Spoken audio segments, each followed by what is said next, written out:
The Death Pact. We roll away from each other, catching our breath. It's still amazing, after 20 years.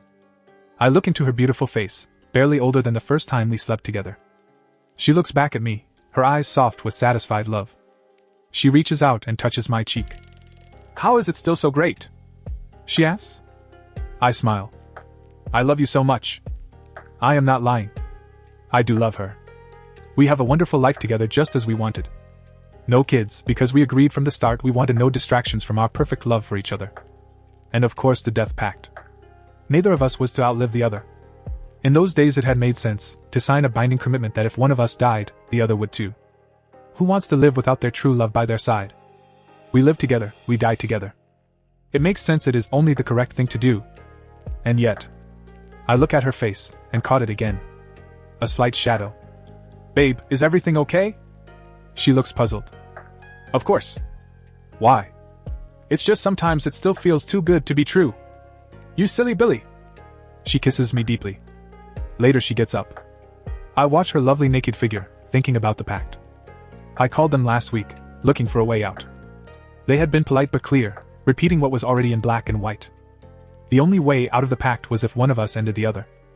The ender would remain alive for their natural lifespan. Otherwise, we both would die within an hour of each other. What we wanted. All these years, I had barely thought about the pact. Then a couple of weeks ago she had come home, white as a sheet and trembling. She wasn't hurt. She had started cycling to work, and some a-hole had swerved too close for comfort. I hugged her and said the correct things, and soon she was her wonderful self. But I wasn't. I didn't want to die with her. I knew with absolute clarity. And once I began thinking that, I felt sure she must be feeling the same. I watched her flip open her laptop and start browsing.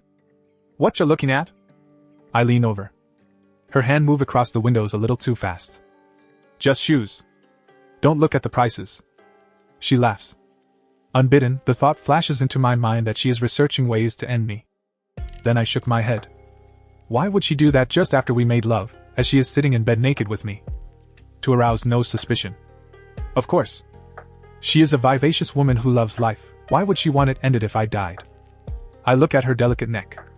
She turns to me. "Sweetheart?" I shake my head. Sorrow fills me. But it needs to be done. Before she gets me first.